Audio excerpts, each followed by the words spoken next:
Saudara Kapolri Jenderal Listio Sigit Prabowo menyatakan jajarannya tengah mencari ada tidaknya peristiwa pidana dalam kasus dugaan kebocoran putusan MK soal sistem pemilu.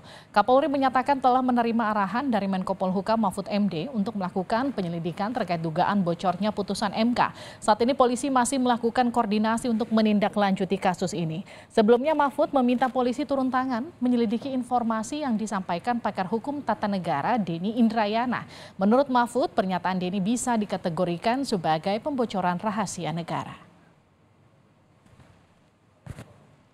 Dengan apa yang disampaikan oleh Bapak Menko Polhukam, supaya tidak terjadi polemik yang berkepanjangan, tentunya kalau memang dari situasi yang ada ini kemudian memungkinkan sesuai dengan arahan beliau untuk melakukan langkah-langkah penyelidikan untuk membuat terang tentang peristiwa yang terjadi, tentunya kami saat ini sedang merapatkan untuk langkah-langkah yang bisa kita laksanakan untuk membuat semuanya menjadi jelas. Dan tentunya kalau kemudian ada peristiwa pidana di dalamnya, tentunya kita akan mengambil langkah lebih lanjut. Terima kasih. Polemik soal sistem pemilu 2024 berawal dari cuitan pakar hukum tata negara yang juga mantan Wakil Menteri Hukum dan HAM Denny Indrayana.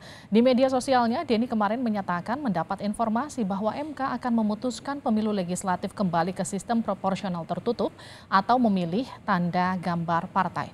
Menurut Denny, memutuskan hal ini dengan perbandingan suara 6-3. Informasi yang saya dapat, MK akan mengembalikan sistem pemilihan umum menjadi proporsional tertutup sebagaimana dulu di zaman otoritarian Orde Baru. Ini persoalan serius.